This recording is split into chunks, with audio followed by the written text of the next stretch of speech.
Hey there guys! Welcome back to my page! And today guys, mag-unbox tayo ng carpet! Bagong bili kong...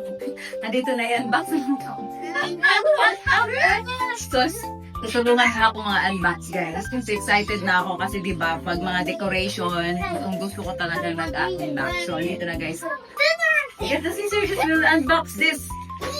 So, ang haba nito guys, at saka ang laki niya kasi 200 by 300 yung binili ko at 1,600 plus yung nabayaran ko sa Orange app.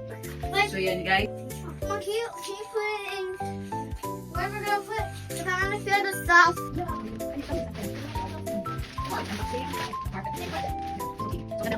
So, ang ganda ng carpet na to guys. So, ilalagay ito sa comment section yung link kung saan ko siya nabili. Basta nabili ko to siya sa Orange app.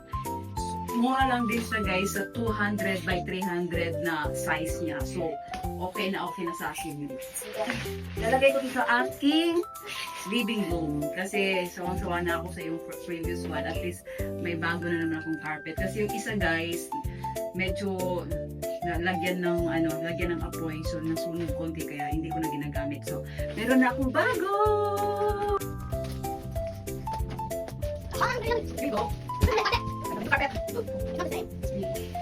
Wow! It's okay. Put it right now. Yeah, we will put And now. we can play here. Yeah. Not yet.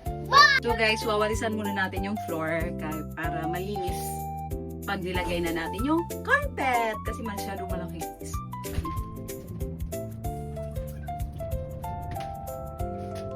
Mom, you want help? Yeah. It's so big!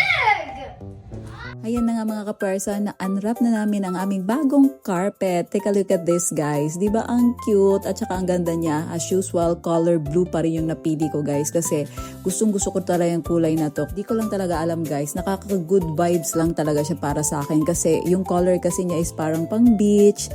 Di ba? Color ng beach is blue and then the sky. Gustong gusto ko lang yung vibe ng blue. Kasi nakaka-relax siya para sa akin. And tingnan nyo naman guys, yung mga anak ko gustong gusto rin. And ito na nga guys, ina-arrange na namin ang aming upuan or yung sofa namin at saka tinulungan ko ng dalawang bubuwet na to. Tuwang-tuwa naman ako guys kasi nakakatulong na talaga sila sa akin. Pero wag kayong mag-alala, hindi naman sila nasaktan or na-injured kasi hindi naman masyadong mabigat ang aming sofa. Tinitrain ko na talaga sila habang bata pa guys na tumulong dito sa gawaing bahay para hindi sila maging tamad paglaki, diba? Pero yung kuya nila guys, tingnan nyo naman yung bugoy ko relax na relax kasi gustong gusto talaga niya, nakaka-relax daw yung carpet. So diba guys, tingnan nyo naman, napakaganda at saka ang ganda-ganda na ng upgrade ng aking living room. And that's a wrap mga kapersa. So if you also like this carpet, you can check the link in the comment section para alam nyo kung saan kayo pwedeng bumili. Okay, till next unboxing video mga kapersa. Bye!